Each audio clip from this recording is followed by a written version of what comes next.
Jornal em Foque. Apoio Unisanta, Universidade do Grupo de Excelência do MEC. Boc News, o jornal gostoso de ler e bom de negócios.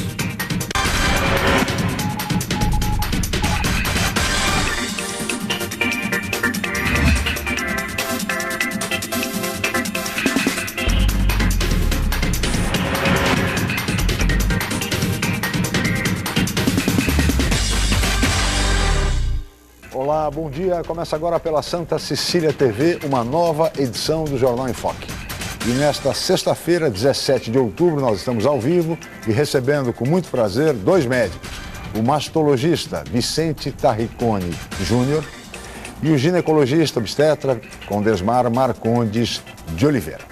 Mas vamos conhecer agora as manchetes de hoje, as manchetes dos principais jornais e sites, com a colega jornalista Cris Chalub. Bom dia, Cris. Bom dia, Chico. Bom dia a todos.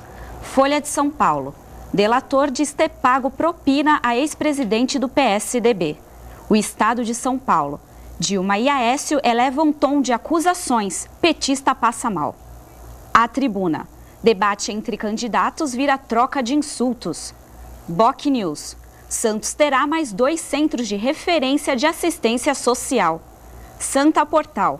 Vice de Cubatão permanece no cargo após obtenção de liminar no TSE. G1 Santos e região. Jovem torturada em Praia Grande pode ter perdido criança, diz polícia. UOL. Baixo nível de debate indica que modelo de campanha do país está falido. Chico. Obrigado, Cris. Muito bem. E amanhã, dia 18 de outubro, comemora-se o Dia do Médico. Profissão e atividade das mais nobres, já que não pode haver nada mais belo, nada mais sublime do que aliviar o sofrimento, do que devolver à vida normal, à vida produtiva, alguém acometido por uma doença grave. Por isso, os nossos cumprimentos, os nossos parabéns a todos esses profissionais que, de forma verdadeira, de fato, cumprem e honram o seu juramento, o juramento profissional de assistir, de atender, de acolher os pacientes, especialmente aqueles que mais necessitam. Neste mês de outubro, além do Dia do Médico, a ser comemorado amanhã, também é um mês reservado para as campanhas de prevenção de câncer de mama. Por isso, conhecido como Outubro Rosa, assim como novembro é Novembro Azul, por conta das campanhas de prevenção contra o câncer de próstata. No programa de hoje, nós vamos falar sobre todas essas questões, esses temas seríssimos, entre outros temas importantes para o setor de saúde. Mas tudo isso vocês acompanham daqui a pouco, logo após a Cris informar a previsão do tempo e o movimento de balsas e estradas. Cris. A previsão do tempo para esta sexta-feira é de sol com muitas nuvens. A temperatura varia entre 21 e 32 graus. Estradas. O sistema Anchieta Imigrantes está em operação normal, 5x5. O tráfego é lento na região do Planalto. Já as rodovias Cônego Domênico Rangoni e Padre Manuel da Nóbrega têm tráfego normal em ambos os sentidos. Balsas. A travessia Santos-Guarujá tem 5 balsas em operação. Já Guarujá-Bertioga opera com 1 embarcação. E a demora é de 20 minutos. Participe do Jornal em Foque. Envie sua pergunta pelo Twitter, Facebook ou e-mail je@enfoquecom.com.br. A reapresentação desta edição você assiste às 17 horas ou então confira a qualquer hora todas as edições em nosso canal do YouTube. Chico. Obrigado, Cris. Nós vamos agora para um rápido intervalo comercial e voltaremos em seguida para entrevistar os médicos Vicente Tarricone Júnior e também Condesmar Marcondes de Oliveira. Voltamos já.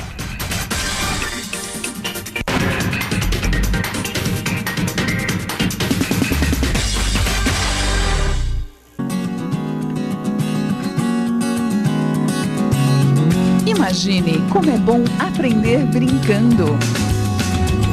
Brincar pensando. Pensar criando. Criar vivendo. E viver aprendendo.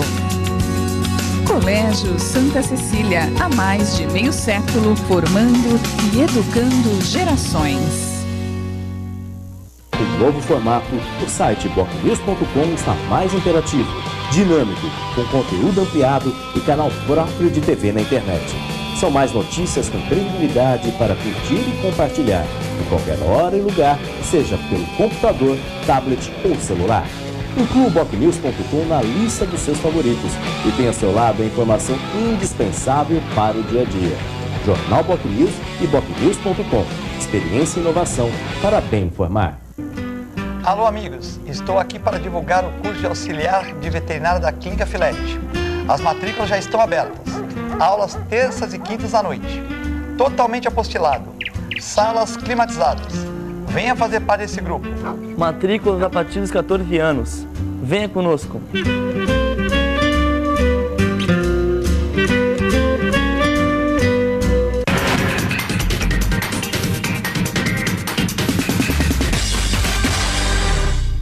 Muito bem, estamos de volta com o Jornal em Foque desta sexta-feira, 17 de outubro, e hoje nós estamos recebendo, com muito prazer, estamos ao vivo pela Santa Cecília TV, recebendo dois médicos, Vicente Tarricone Júnior, mastologista, e o ginecologista Condesmar Marcondes de Oliveira. E estamos, doutor Tarricone, eu gostaria de começar com o senhor exatamente em outubro, que é o mês reservado às campanhas de prevenção ao câncer de mama. Qual é a incidência da doença no Brasil? Bom dia e muito obrigado pela sua presença. Bom dia, eu que agradeço. Eu sempre digo o seguinte, que câncer se combate com informação.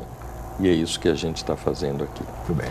A incidência no Brasil é próximo de 50 mil novos casos anualmente. E a mortalidade é próximo de 10 mil casos. Então, anualmente, a gente tem 50 novos mil casos. É um número realmente expressivo, não?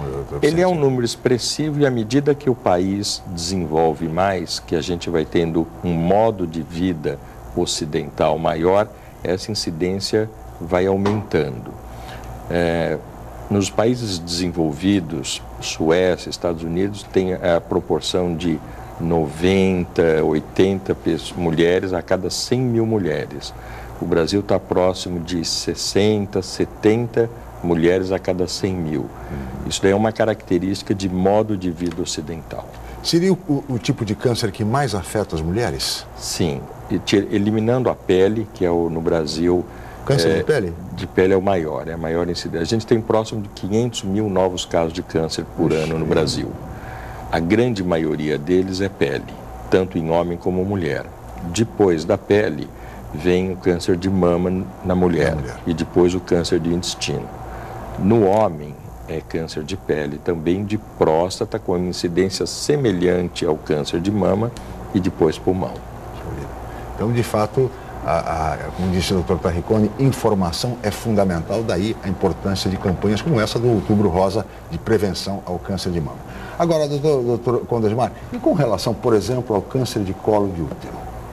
Também é um câncer que, evidentemente, é muito agressivo e que, obviamente, preocupa muitas mulheres.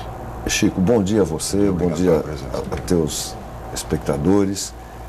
É uma verdade, o câncer de colo já criou problemas muito sérios, o Vicente e eu já passamos por esse problema. Você, por exemplo, se a gente vê um relógio, eu fazia um preventivo de câncer e essa mulher tinha uma lesão ao meio-dia. Então, se tratava essa lesão ao meio-dia, passavam-se aí 3, 4 meses, essa paciente voltava a fazer um Papa Nicolau, um preventivo, a lesão estava às 3 horas. Oh, meu Deus, será que eu errei? Era ao meio-dia, como é que apareceu às 3? E assim você ia fazendo, até que se descobriu o HPV. Então, hoje, a grande maioria dos cânceres de colo uterino são proporcionados pelo HPV. Você tem uma separação do HPV, que é o que causa, por exemplo, numa linguagem comum, o cavalo de Cristo, ou a crista de galo, que é benigno, e outras variações de vírus que causam o câncer de útero. A partir do momento que você conseguiu saber o caminho, e aí se começou a vacinação, você não acredito que vá zerar, mas é uma tendência mundial a que o câncer de colo uterino caia. Mas para isso é o que o Vicente acabou de falar, informação e prevenção. Nesse sentido, doutor Vicente, o exame de mamografia é um exame que as mulheres devem fazer regularmente, imagino, né? Agora, o Brasil está equipado com um número suficiente, adequado de mamógrafos? Não, a gente tem uma estrutura deficiente em estrutura básica de saúde. A gente está avançando bastante, está muito diferente de alguns anos atrás, mas não está ideal ainda. O que existe atualmente está tendo uma distribuição de mamógrafos pelo país, o Ministério da Saúde está comprando, adquirindo mamógrafos, mas não existe uma integração. Então, por exemplo, você tem um mamógrafo de baixa qualidade, que é um serviço terceirizado pago pelo governo. E o governo não cobra a fiscalização de qualidade desses exames. Isso daí é muito sério, porque passa-se despercebido um câncer, por exemplo. Você perde a oportunidade de se tratar um câncer. A mamografia é o melhor método para ter esse diagnóstico. Mesmo assim, ela tem as suas limitações. Ela não é o 100%. Ela erra em 15% das vezes, que é uma taxa razoável. Se ele for feito o exame com baixa qualidade, é muito ruim. Aumenta muito. Esse percentual aumenta muito, consequentemente. Demais. E aí leva a paciente a outros exames, como, por exemplo, biópsia, para confirmar. Desnecessário, ansiedades, aumenta a quantidade de volume no serviço público, porque torna-se cancerofobias, você faz cirurgias desnecessárias. Ele gera uma série de distorções que podem ser evitadas simplesmente por organização e vigilância adequada. Você diria, doutor Condesmar, que qual a razão fundamental para que as pessoas, de um modo geral, resistam tanto a exames preventivos? Eu não sei se na mamografia essa resistência é maior ou menor, mas sem dúvida com relação ao homem e o exame de detecção de câncer de próstata, isso é muito comum. Chico, eu te diria, você acabou de falar a minha ideia. Quem tem uma resistência maior ainda é o homem. As mulheres saíram na frente, já faz muito tempo que as mulheres saíram na frente, por isso eu faço uma brincadeira, você tem muito mais viúvas do que viúvos. Sim. Porque os homens, eu sempre ouvi isso desde criança, ele foi ao médico para morrer. Quando que a mulher ela faz prevenção. Hoje nós estamos melhorando isso. Você não tem, eu acho que você nunca ouviu, nem eu nem o Vicente, nunca ouviu nenhuma piada de uma mulher que foi fazer mamografia. Não existe piada de mulher que foi fazer mamografia. Ninguém vai contar piada de uma mulher que foi ao consultório do ginecologista fazer Papa Nicolau. Em compensação, em todos os grupos masculinos, sem exceção, você tem piadas porque foi ao urologista. Inclusive na classe médica. Inclusive na classe médica. Você tem, inclusive na classe médica, uma agressão e morte de médicos por câncer de próstata. Porque ele achava que com outros métodos, por exemplo, só o exame de sangue, ele poderia fazer, ele não precisaria fazer o exame com o urologista. O que é uma inverdade. Então você está me perguntando, existe a resistência? Ainda existe pelo medo. Se eu descobrir um câncer, eu vou sofrer. E hoje a gente tem cura, é aquilo que é o meu setor. Sim. É muito interessante o que ele está dizendo e é uma verdade. Existe um estigma de câncer. Independente da postura que ele está colocando como o machismo do homem que te dificulta esse tipo de postura, existe um estigma de câncer. Não existe doença boa ou doença ruim. Toda doença pode levar à morte. A dengue tem nome romântico e leva à morte. É verdade. Né?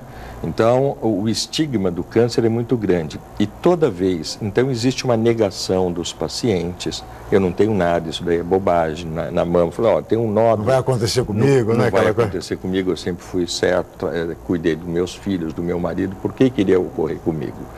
Existe uma negação, até chegar na fase de aceitação, existe um tempo. Como esses cânceres surgem independente da vontade do paciente, então você tem alguns outros fatores. Então, isso daí tudo dificulta. Então, você tem o seguinte, por exemplo, um político fala assim, olha, aquele fulano é um câncer na sociedade. Ninguém fala, por exemplo, que ele é um hipertenso na sociedade. É verdade. Que ele pode diabético. Diabético, né? Então, existe um estigma muito grande do câncer. Então, a gente tenta fugir dele. Muitas vezes, a negação de enfrentar os problemas é real. É até cultural, porque eu lembro, você vê que isso faz tempo, isso não acontece mais, mas eu lembro de pessoas com mais idade, mais antigas, que se referiam à doença assim, olha, fulano está com CA. Não falavam nem a palavra toda, de um CA. Chico, a minha avó falava aquela doença. Aquela doença. Mas isso era interessante porque ele fazia parte dos médicos. Até na década de 70, a postura médica era não comunicar. Porque acreditava-se que você poupar o paciente de uma informação grave, você melhoraria a sobrevida. Isso era uma postura científica, com estudos clínicos. Hoje mudou, hoje você está no tempo da internet. Hoje as pacientes que vão no consultório, todas entraram na internet antes, todas já leram o que elas têm. Então, hoje a gente tem que saber lidar com esse tipo de informação favoravelmente. É verdade. Porque hoje o doutor internet, o doutor Google resolve tudo? Não resolve, eu acho que o doutor Google às vezes complica. O paciente chega lá, já sei tudo. Não, a gente tem recebido de rotina pacientes que vêm. Eu conversei com um colega do Rio de Janeiro, aí passando no meu setor de reprodução, a paciente veio com o doutor Google, com todo o calhamaço. Então, doutor, vim consultar o senhor porque eu tenho este problema, o meu tratamento será... Aí ele levantou e falou assim, por favor, senta no meu lugar, não esquece do Google, e eu vou consultar a senhora. Vou consultá-la. A gente tem que fornecer hoje em dia sites confiáveis. Eu acho que sites confiáveis, eles auxiliam muito o conhecimento biológico da doença. Isso daí é uma arma que a gente tem que usar a nosso favor. É uma ajuda, né? Uma ajuda para o médico e também para o paciente, né? Evidente. Agora, doutor Tarricone, por que normalmente as mulheres são mais afetadas pelo câncer de mama com mais idade?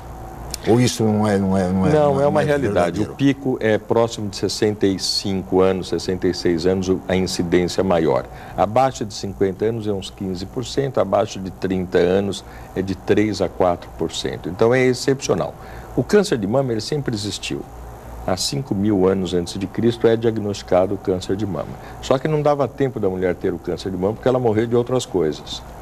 Então, a mulher, na época próximo de Cristo, ela devia ter 45 anos, a idade média. Então, ela morria menstruando ainda, ela nem entrava na menopausa. Então, se desconhecia. Hoje, não. Hoje, a média brasileira é próximo de 80, 70 e pouco, próximo de 80. Então, dá a oportunidade dela ter o câncer. Não é que está tendo uma diminuição da idade, não existe essa diminuição da idade da incidência do câncer de mama. Aumentou a sobrevida, ela evitou doenças que ela morreria antes, que são preveníveis hoje, e aí surge o câncer de mama. E com relação ao câncer de colo de útero, a idade tem a ver também ou não? Você tem dentro do câncer de colo de útero uma outra variação.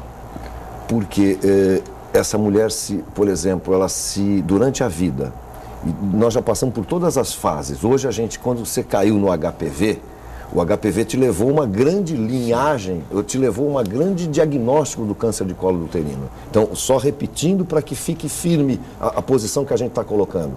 É importante que as mulheres façam o preventivo de câncer do colo uterino anual. O Papa Nicolau tem que ser feito. Falando da vacina primeiro, eu acho que a vacina nas meninas e nos meninos, porque o HPV também pode causar câncer de pênis. Então, as meninas e os meninos, a partir da idade antes da relação sexual, devem fazer vacinação. Agora a gente está tendo campanhas, concorde eu com datas das campanhas ou não, você está tendo campanha de vacinação do HPV. Então, mas essas vacinas são confiáveis? Porque estão surgindo vários casos de reações até... Chico, está tendo bastante discussão sobre isso. Das meninas lá na Bertioga, que 3 ou 4 meninas se sentiram mal. Você tem vários estudos sobre isso, que eventualmente podem acontecer esses problemas, alguns ligados ao psicológico, de grupos psicológicos, outro, pode haver uma reação inicial. Mas se você comparar uma reação, vamos dizer que fez uma febre ou fez um tremor, algumas meninas, com a taxa de cura ou de prevenção de câncer que nós vamos ter na sociedade inteira, então perde o valor esse medo que a gente tende a criar. É como você tem alguma reação à vacina de meningite, você tem algumas reações à vacina, só que a prevenção é muito maior. Então, as pessoas têm que ser vacinadas. Eu acho que sim, e com o tempo a gente pode descobrir esses pequenos erros, essas pequenas coisas que podem acontecer. Até talvez, como você está lidando com grupos de adolescentes, você fazer um trabalho psicológico dentro da escola antes da vacinação, para que todas participem da vacinação e não que todas fiquem doentes por causa da vacina. Então, esse é um ponto que... Reafirmando o que o Condesmar está falando é muito importante, porque o que ele está dizendo é o seguinte: o câncer de colo de útero é comportamental. Se você vacinar, você não tem, você elimina o câncer de colo de útero. O câncer de mama não, é diagnóstico precoce. Você não modifica o surgimento dele. Você pega numa fase inicial para que você cure. O câncer de colo de útero não. Se você realizar a vacina, você não tem a incidência. Então, é uma postura preventiva muito... O meu é diagnóstico inicial. O dele é prevenção cura primária. Você tem uma variação, por exemplo, de múltiplos parceiros, de doenças venéreas de repetição, comportamento, de higiene comportamental. Então você pode ter uma incidência aí, mas a vacinação eu acho que vai acabar com 90% do problema. Ela 90, 98 entre câncer de colo de útero, câncer de vulva, câncer de orofaringe, câncer retal, está relacionado com HPV. Então é um problema o comportamento é a sociedade modificando, são as modificações da sociedade. O câncer de colo de útero, ele dá em mulheres jovens. O câncer de mama, ele ocorre em mulheres com mais idade. Né? Antigamente, essa vacina era muito cara, agora o governo fornece essa vacina, isso daí é uma vantagem. Dos homens, provavelmente, ainda está em estudo a aplicabilidade com eficiência dessa vacina, mas tem uma forte tendência a que os homens que são portadores dessa doença receberem a vacina também. Tem que ter uma comprovação científica maior. O objetivo é a extinção da doença. Mesmo assim, a gente tem próximo de 16 mil casos por ano de câncer de colo de útero. Agora, com relação, você falou em diagnóstico precoce, quer dizer, a mulher deve fazer regularmente o chamado autoexame, em que idade ela deve começar a fazer a mamografia, enfim, como é que ela pode... Então, teve uma época que o autoexame era maravilhoso se realizar. Hoje em dia a gente acha que como melhorar outras tecnologias, como mamografia, ressonância, alguns outros aparelhagens, a autopalpação de mama diminuiu a sua importância, a não ser estimulando a mulher a conhecer a biologia da sua doença, o seu corpo. Sim. Porque é muito difícil uma mulher fazer autopalpação. Se ela estiver na fase pré-menstrual, tomando anticoncepcional, se ela estiver com terapia hormonal, se ela estiver grávida, ela amamentando, ela tem dificuldade, é um exame difícil de ser realizado. Então, e hoje em dia, ela está sendo substituída pela mamografia. Melhorou muito a mamografia, mas toda essa tecnologia do rastreio do câncer de mama, da identificação, ela é tecnologicamente preparada para mulheres com mais idade, onde a incidência é alta, que é 60 anos. Nas mulheres jovens abaixo da menopausa, existem limitações dessa técnica. Por isso que existe o seguinte: o Ministério da Saúde sugere a mamografia e ele paga a mamografia a partir de 50 anos de idade. 50 anos. As sociedades de ginecologia, algumas outras sociedades americanas, sugerem a partir de 40 anos. O governo americano, o governo francês, só realizam acima de 50 anos de idade. E as sociedades dos médicos sugerem entre 40 e 50 anos que se realiza isso, que é o momento onde que existe mais dificuldade do diagnóstico dessa tecnologia em mulheres jovens. E com relação à reposição hormonal? Então, a terapia, hoje, a terapia hormonal, ela mudou um pouco. Antigamente, achava-se que era a pílula da juventude. Põe na água da Sabesp e todo mundo sai feliz. Mas hoje em dia não é mais assim, não. Eu acho que tudo tem custo e benefício. Você tem que identificar qual é a mulher que vai se beneficiar. E essa mulher está indicada a terapia hormonal. A terapia, tudo na vida, eu acho que você tem benefícios e desvantagens. Bom senso. Então, a gente hoje em dia usa o menos tempo possível, eliminando todos os sintomas. Não uso indiscriminado. Imagina se o açúcar fosse medicação. O que estaria escrito na bula? Cuidado, mata. Não use muito. Sim. Né? Então, a terapia hormonal, ela tem precisamente a sua indicação. Não que ela vá provocar um câncer. Ela não vai provocar. mas você tem que avaliar os benefícios que ela vai trazer para essa mulher. Tá certo. Doutor Vicente, peço sua licença, doutor Condesmar. Nós vamos para um rápido intervalo comercial e nós voltaremos em seguida com o Jornal em Foque.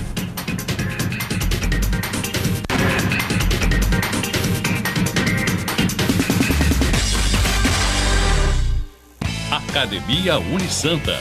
Bem-estar, saúde e qualidade de vida. Mais de 80 aparelhos de última geração. Profissionais qualificados para orientar as atividades de modo personalizado. Ambiente agradável com muito conforto para todas as idades. Musculação é na Unisanta. Academia Unisanta.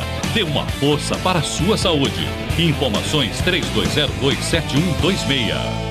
Com o novo formato, o site BocNews.com está mais interativo, dinâmico, com conteúdo ampliado e canal próprio de TV na internet.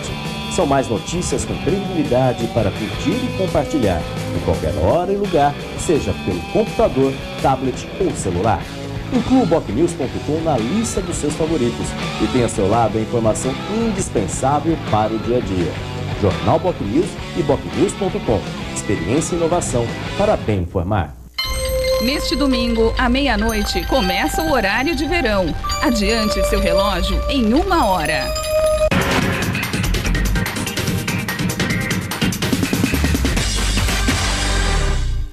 Muito bem, estamos de volta com o Jornal em Foque desta sexta-feira, 17 de outubro, véspera do Dia do Médico, do dia consagrado aos profissionais da medicina. Por essa razão, estamos recebendo hoje, ao vivo e com muito prazer, dois profissionais, dois médicos. O mastologista Vicente Tarricone Júnior e o ginecologista Condesmar Marcondes de Oliveira. E, doutor Condesmar, eu gostaria de lhe colocar o seguinte: com relação a uma senhora, uma mãe, que quer ter um filho, mas é acometida de câncer de colo de útero, quais são as possibilidades dessa mãe, enfim, dessa senhora ser mãe? Chico, você tocou em dois pontos importantes que eu posso resumir para você aquilo que a gente faz em reprodução. Não só em relação ao colo do útero, o câncer em geral, mas hoje principalmente nesses 3 a 5% do câncer de mama, nessas mulheres abaixo de 40 anos que podem apresentar o câncer de mama, tá? O colo do útero vai depender da tua conduta, vai depender de você estadiar. Assim como o câncer de mama, a conduta que você vai ter, cirúrgica, de como você vai abordar essa paciente, depende do grau, depende da precocidade que você fez o diagnóstico. Aquilo que o doutor Vicente falou, brincando, que no século XV, na época de Cristo, a mulher nem chegava a ter o diagnóstico, ela morria antes. Hoje, você faz o diagnóstico precoce. Então, você me perguntou do câncer de colo de útero. Eu posso fazer uma simples conização, uma retirada dessa área com câncer do colo do útero e eu preservo a fertilidade dessa mulher. Eu não preciso necessariamente tirar o útero e tirar os ovários. Agora, se ela tiver num grau avançado, eu não vou pensar em mais nada de filho, eu tenho que salvar a vida dela, senão ela morre. Mas se eu tiver um diagnóstico precoce, e aí entra aquilo que eu venho batendo e falando, é o mesmo tipo de propaganda. Quando o oncologista pega um paciente, homem é mais fácil, com câncer, de modo geral, a família quer começar o tratamento no dia seguinte. E o que a gente, na reprodução, tem proposto, seja para o câncer de colo de útero, ou seja para o câncer de mama, é que hoje eu consigo, porque essas mulheres serão curadas. Sim. Eu consigo passar curada ela, e ela foi a quimio e radioterapia, eventualmente, na cura ela vai falar, e agora? Como é que eu faço para a minha prole adiante? Hoje, eu consigo, antes do tratamento, guardar os óvulos dessa mulher jovem. Sim. Eu guardo esses óvulos, ela faz o tratamento dela, ou da mama, ou do cólon, ou do útero, e em seguida ela é possível engravidar porque os óvulos dela preservaram a idade dela do tratamento. Não sei se eu te respondi. Sem dúvida nenhuma. Muito bem. E com relação ao câncer de mama, os tratamentos, doutor Vicente? Então, o sucesso do tratamento do câncer de mama é uma harmonia entre armas. Ele ainda é cirúrgico, mas ele existe a quimioterapia, a hormonioterapia e a radioterapia. Essas armas, elas trabalham em harmonia com a cirurgia. E hoje está acrescentando a isso daí a cirurgia plástica. O que está ocorrendo nesses últimos 30 anos da minha especialidade. No começo, as cirurgias eram extremamente grandes, mutiladoras, agressivas. Isso daí houve uma diminuição, porque a gente teve a oportunidade de identificar a doença mais inicial. As cirurgias reduziram de tamanho, com um resultado estético melhor, uma sobrevida melhor. Desenvolveu muito a radioterapia. Antigamente, a radioterapia, você aplicava na mama, eu sempre brinco com esse termo, chamuscava o pulmão e o coração que estava próximo. Hoje existe tecnologia, aparelhos, onde você desvia desses órgãos e tem uma dose máxima, exata, precisa, né? naquela área. E a quimioterapia. A quimioterapia desenvolveu muito. São drogas que não existiam há 5, 6 anos atrás. Se eu estiver sentado aqui daqui 10 anos, se a gente estiver nessa mesma mesa, provavelmente qual vai ser o discurso? Vai ser o seguinte: para tratar especificamente esta mulher, é desta forma, com essas medicações, porque este tumor dela é sensível a estas drogas. Essa irmã dela está sendo tratada com outras drogas. Então, essa tendência de individualizar a paciente com medicação específica para aquilo ali, a quimioterapia específica, provavelmente é o que vai ocorrer. E ela vai já tomar uma medicação para prevenir esse câncer. Então, isso daí é o que vai ocorrer, diminuindo as cirurgias. Pois não, posso fazer uma pergunta para o doutor Vicente? Sou mastossauro. Estou em extinção. Não está, não. A cirurgia vai diminuir. Eu vou te pedir para você falar do século XXI. Vamos falar da atriz lá. Eu gostaria de te ouvir falar da atriz e como é a evolução do exame genético, o BCA1 e tal. Essa é uma curiosidade que acho que muita gente gostaria de ouvir. Angelina Jolie. Angelina Jolie. O efeito Angelina Jolie. Deixa eu falar uma coisa importante. Ela e o marido lançaram um vinho rosé no verão da Europa. Eles compraram uma vinícola na Itália e eles lançaram um vinho da Angelina Jolie. Vale a pena, quem tiver acesso, provar esse vinho rosé da Angelina Jolie. Isso é muito bom. O que ocorreu na Angelina Jolie? A Angelina Jolie é o caso típico do câncer hereditário. O que é o câncer hereditário? De todos esses cânceres que a gente está falando, só 10% deles que são hereditários. A grande maioria não é hereditário. 75% ele é esporádico. Sim. Qual que é o hereditário? Ela já nasce com uma alteração no seu cromossomo. Então ele ocorre em mulheres jovens, geralmente dos dois lados, em famílias onde tem homem portador de câncer. Então é esse grupo que eles têm uma incidência maior de câncer de ovário e câncer de mama.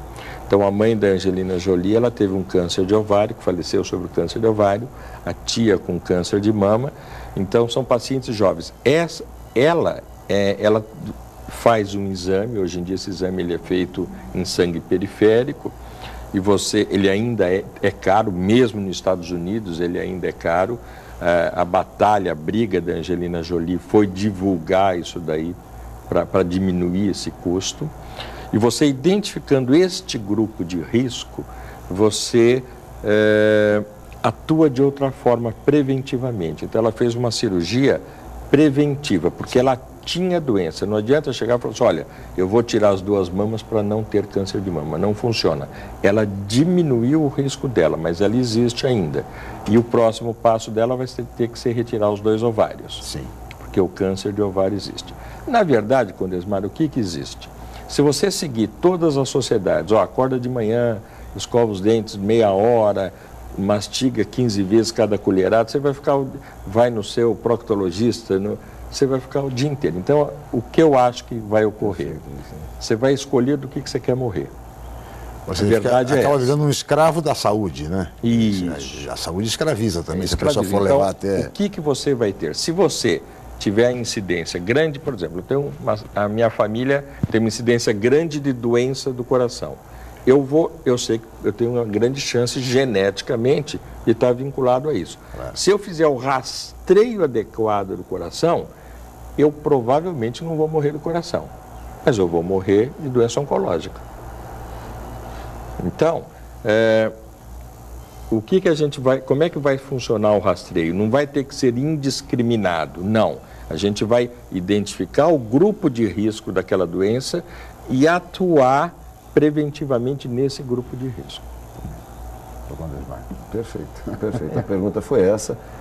E a evolução disso, respondendo a você, Chico, também você vai ter a pesquisa hereditária do câncer de cólon, que tem um grande grau de incidência familiar. Também você vai buscar genético. Eu acredito, Vicente, eu não sei se é verdade, que se daqui a alguns anos nós vamos estar discutindo diferente. Eu acredito que a químio, a rádio devem terminar. Eu acredito que a terapia gênica vai vir aí. Vai. A gente vai ter o diagnóstico já da criança geneticamente que poderia ter um diabetes ou que poderia e começar a fazer a prevenção muito prevenção já. O projeto Genoma, ele é para isso, mas ele ainda custa caro, mas ainda tem alguns problemas éticos em cima disso, né? Se você identificar uma pessoa que tem risco de diabetes e de hipertensão, você vai contratar para a sua firma, é isso? Esse é um problema. Esse é um problema.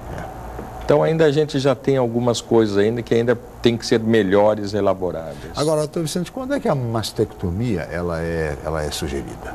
Então, toda vez que a doença ela está local, amplamente local, ela está grande no local, a mastectomia é interessante que se realize. Muitas vezes ela pode estar até inicial, mas ela está pulverizada na mama inteira. A mastectomia é um recurso que a gente utiliza como uma técnica cirúrgica. Se você tiver a certeza que na retirada parcial, local, segmentar da mama, você tem sucesso de estar esterilizado oncologicamente, de não ter mais nada ali, você pode realizar um procedimento conservador. Sim. Toda vez que a doença tem um risco potencial de disseminação ou de local, você tem que ampliar a cirurgia.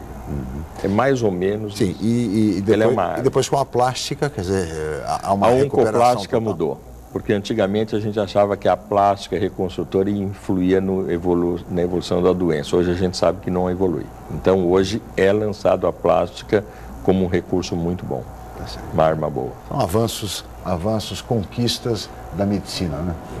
Perfeito. Como também a reprodução in vitro, né? Veja, a evolução, e eu acredito que isso, por isso, eu já falei isso antes com vocês, dentro da reprodução, a gente conseguia guardar e consegue guardar espermatozoides. Você conseguia guardar embriões, mas você não conseguia guardar óvulos. Então, uma parte de preservação da fertilidade feminina você não conseguia, que eram os óvulos dela. A evolução da ciência hoje me permite guardar óvulos. Então, eu posso complementar essa terapia que o Vicente ou que o mastologista está falando, guardando, preservando a fertilidade dessa mulher. Isso é a evolução da ciência. Amanhã eu acredito que dentro de um embrião que eu esteja fazendo uma fertilização in vitro, eu já consiga ter uma avaliação se este embrião tem uma tendência a diabetes ou alguma coisa assim. Não pensando no emprego futuro. Mas aqui com engenharia genética, não para ter olho azul, não para ser atleta padrão, alguém pode pensar hitlerianamente, mas a ideia é que eu elimine já aqui esse diabetes, que eu tente evitar esse câncer de mama familiar. Essa é a ideia e eu acho que a reprodução está vindo num pulo por aí. Como disse o doutor Vicente também, o projeto Genoma tem exatamente essa finalidade, né? Buscar mais qualidade de vida para as pessoas. Nós vamos para um rápido intervalo, peço a licença de todos, voltaremos em seguida do Jornal em Fato.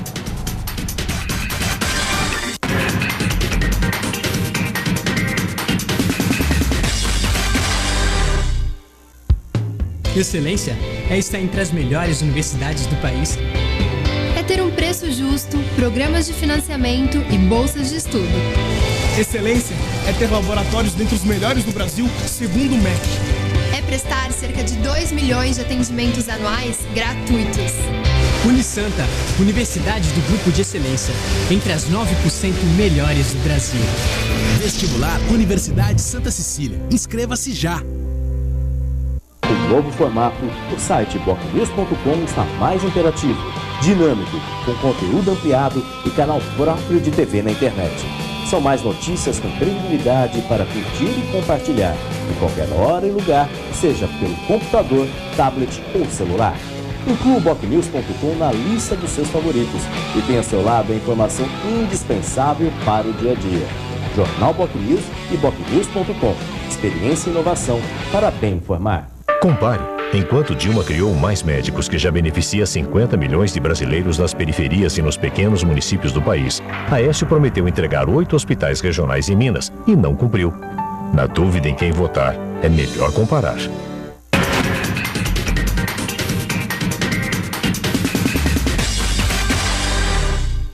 Muito bem, estamos de volta com o Jornal em Foque desta sexta-feira, 17 de outubro. E hoje nós estamos recebendo com muito prazer 2 médicos, o mastologista Vicente Tarriconi Júnior e o ginecologista Condesmar Marcondes de Oliveira. E agora, Cris, temos uma pergunta, eu gostaria que você formulasse então. Isso mesmo, Chico. Nós temos uma pergunta do Uriel Vilas Boas. Ele pergunta ao doutor Vicente se há perspectiva de vacinas para a prevenção do câncer de mama.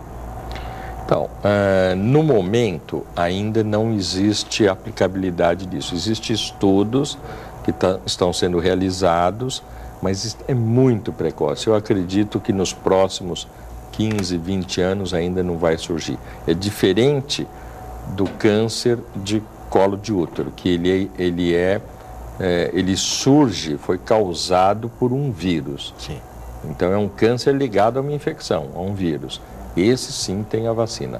O da mama ainda não se descobriu ainda a causa. Sabe-se geneticamente algumas modificações, existem linhas de pesquisas dessa área, mas não tem nada em prática ainda. Muito bem, um abraço ao nosso Uriel Vilas Boas, sempre muito presente, participativo de todos os programas, enfim, de todos os temas. Pessoa, um cidadão interessado. Mas, doutor Vicente e doutor Condesmar, eu gostaria de falar um pouco, nós estamos no último bloco, a respeito de saúde pública. O Brasil vive um momento muito importante na sua história, temos uma eleição presidencial daqui a uma semana mais ou menos, no próximo dia 26, no último domingo do mês de outubro, segundo turno. E o tema saúde é, sem dúvida nenhuma, o tema que mais preocupa a população brasileira. Todas as pesquisas atestam isso, doutor Condesmar. Ou seja, primeira preocupação, maior reivindicação, saúde pública, uma saúde pública de mais qualidade, uma saúde pública que, de fato, assista, atenda, acolha o paciente, sobretudo o paciente mais pobre. Nesse sentido, como é que o senhor está acompanhando, doutor Condesmar, o momento político e a discussão em torno da saúde? Os candidatos estão, de fato, empenhados em discutir seriamente saúde pública no Brasil? Chico, eu já coloquei a minha posição e a minha posição é agressiva a esse respeito. Eu sou médico, eu fiz o meu juramento e eu morro pela minha profissão. Eu morreria pelos meus pacientes.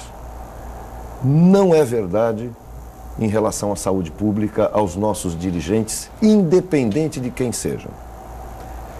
Se houver seriedade, você não resolve todos os problemas de saúde pública, mas se houver seriedade, como existe, veja, você tem N coisas, nos países desenvolvidos você tem um índice de seriedade. Aqui, no Brasil, ainda não foi levada a sério a saúde pública. A saúde pública implica em eleição, implica em desvio de verbas, implica... Então, está faltando legislação real para se punir quem desvia verbas. E não é, veja, você já ouviu minha posição antes, essa politicagem idiota de mais médicos cubanos, trazendo um monte de cubano imbecil, e eu não estou sendo imbecil porque eles são analfabetos, não. Eles são mal formados, eles tinham alguma noção de medicina com a União Soviética. Você está trazendo um bando de picareta para o país e está falando de, desrespeito ao médico. Não, eu respeito o médico brasileiro. O médico brasileiro tem uma boa formação. Então essa politicagem imbecil tem que acabar. Devolve os caras para lá e vamos nós dar assistência para Cuba, que o negócio lá está mal. Ou para Cuba ou para Venezuela. Então, se a gente começar a pensar em seriedade, vamos começar a discutir inclusive a vacina do HPV. O próprio laboratório, que foi quem lançou a vacina do HPV, tem sequências. Você toma a primeira dose, depois de um tempo você toma a segunda dose. O governo brasileiro se enfocou na coisa do seguinte, não, nós somos melhores do que quem criou. A dose não se faz assim, tem que fazer a outra dali a 5 anos. Não, é politicagem. Se quem inventou, se quem bolou e fez as experiências mundiais te disse aplique assim, assim, assim, é assim que nós temos que fazer. Não tem alguém que entende mais, seja ministro da Saúde, que é aqui de Santos, que, na verdade, está lá para ser político, não está para melhorar a saúde de ninguém. Está lá para você votar em mim, para que eu possa... E eu estou falando de todos os partidos. Sim. Então, na verdade, é possível resolver? É, mas eu não estou conseguindo ver seriedade ainda. Doutor Vicente, o que é que falta, afinal de contas, para a saúde pública? O senhor, com toda a sua experiência como médico, atuando na profissão, o que falta, afinal de contas? Recursos, gestão, ou falta tudo na saúde pública no Brasil? Eu acho que ele é estrutural, né? Eu acho que recursos, realmente, você não pode fazer saúde pensando em dinheiro. Sim. Saúde não dá lucro. Então, agora você tem que organizar, ter uma gestão adequada desses recursos para ter benefícios disso daí. Então, ele é estrutural, não só como linha de pensamento, de governo, de planejamento, mas do indivíduo também de participar disso daí. Aquela forma acolhedora que todo mundo gostaria de ser atendido adequadamente, num país que mudou muito a sua população constantemente e que você tem os recursos mal aplicados, então é ruim, né? Então, por exemplo, no dia que dentro do seu prédio, na reunião de síndicos, todo mundo colaborar, a saúde pública precisa disso, desde a última instância até a gestão lá em cima para se fazer. Então, eu acho que você vir com a ideia de que você vai trazer médicos cubanos para cá, para que você vai solucionar a saúde, não soluciona. Então fala, olha, não é para solucionar, é para tentar resolver. O que eu, como médico, gostaria de ter? Eu não sou contra esse médico cubano. Eu só gostaria que ele fizesse um exame aqui, pelo CRM, para ele ser habilitado a tratar o brasileiro. Claro. Porque se ele for um mau aluno, se ele for mal formado, ele está tratando ruim. Mesmo que tenha um aval do governo cubano disso daí. Não é muita coisa. Faz o exame, passou, tem direito de fazer. Se eu for para os Estados Unidos, eu tenho que prestar um exame para atender. Então, já que traga médico alemão, traga médico americano, né? Claro. Agora, quem vai se propor a atender dentro da unidade básica de saúde de uma periferia de cidade? Eles querem que o médico resida lá. Eu também acho que tem que residir lá. Mas a estrutura para se montar é outra. Não é dessa forma. Você tem que trazer aquela população para a classe média para que ela se integre aqui. Então, eu acho que tem que ser qualidade, não é quantidade. Então, não adianta o meu gestor de saúde falar, você atendeu 50 casos, você foi um ótimo funcionário. Não, eu posso atender 13 e levar muito mais tempo. Eu tenho que falar como você atendeu esses casos, não a quantidade de casos. Então, esse tipo, e é fácil de se fazer isso, é mesmo. Por exemplo, a região da Baixada Santista.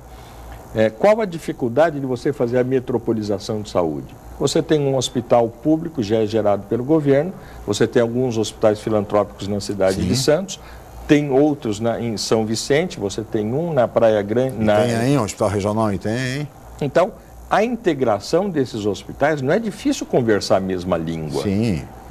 Isso daí é fácil se fazer, é sentar e fazer seriamente isso daí, com gestão de recursos para isso daí. Então, funcionaria adequadamente. Eu acho que o principal problema é a gestão, no meu modo de ver. E os hospitais filantrópicos também, doutor Vicente, além da questão da gestão, também reivindicam, com justiça, o aumento do repasse da verba SUS, porque os hospitais alegam que não conseguem cobrir metade da despesa com a verba, com o repasse da verba SUS. O que é uma verdade. O que é uma verdade. É um desespero se você conviver, eu acredito que você já entrevistou algumas das pessoas dos hospitais filantrópicos, claro. O desespero para você conseguir manter. Fechar. Eles tentaram, a maioria deles, lançar um plano de saúde próprio, que desse um pouco de lucro para sobreviver, e que a legislação aí enrolou, a coisa enroscou.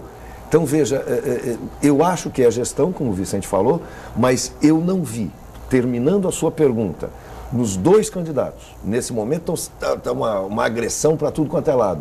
Eu não estou vendo um projeto um projeto de saúde pública que você resolva uma boa parte da saúde brasileira. Sem dúvida. Até porque naquela época da criação da CPMF, que seria, doutor Vicente, dinheiro destinada para a saúde, mas parece que ninguém viu aquilo, como é que ficou, enfim. O fato é que nem aquilo resolveu, que seria uma verba específica para a saúde. Você tem desde o nível de presidente, estadual e municipal. Você imagina um prefeito de cidade pequena. Ele tem o que ele faz? Ele compra uma ambulância, uma van e traz para outra cidade, empurra para outra cidade. É verdade. E ganha voto. É a empurroterapia, né? Porque encaminha para um outro hospital, porque é o caso nosso aqui da Santa Casa de Santos, como cidade polo, e que recebe pacientes até mesmo da divisa com o Paraná. Vem exatamente para serem atendidos aqui na Santa Casa, que enfrenta todas essas dificuldades. Muito bem, senhores, nós estamos nos aproximando do final do programa e eu gostaria de reservar aqui o finalzinho para agradecer a presença do Dr. Vicente Tarriconi Júnior, Dr. Condesmar Marcondes de Oliveira, pelos esclarecimentos prestados, temas da maior relevância, importantíssimos, e também pela discussão em altíssimo nível a respeito de saúde pública. Dr. Vicente Tarriconi, muito obrigado pela sua presença. Eu que agradeço bastante, eu já falei no início, vou repetir, é o que você está fazendo. Saúde se cura com informação.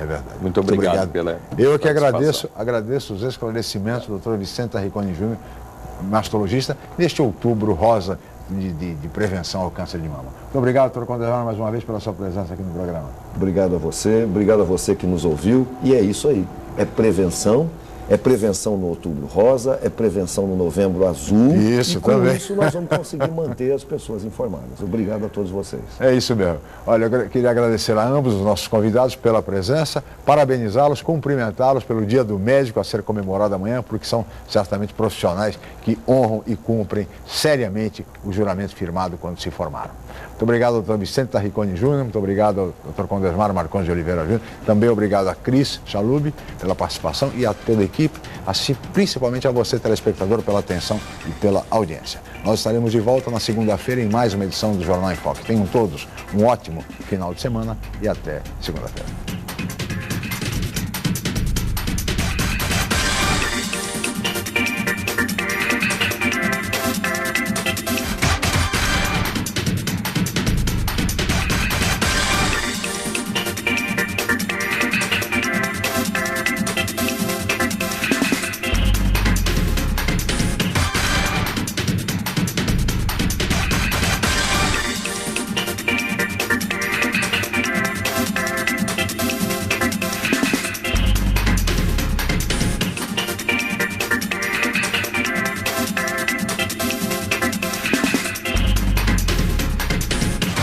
Jornal em Foque. Apoio Unisanta, Universidade do Grupo de Excelência do MEC. Boc News, o jornal gostoso de ler e bom de negócios.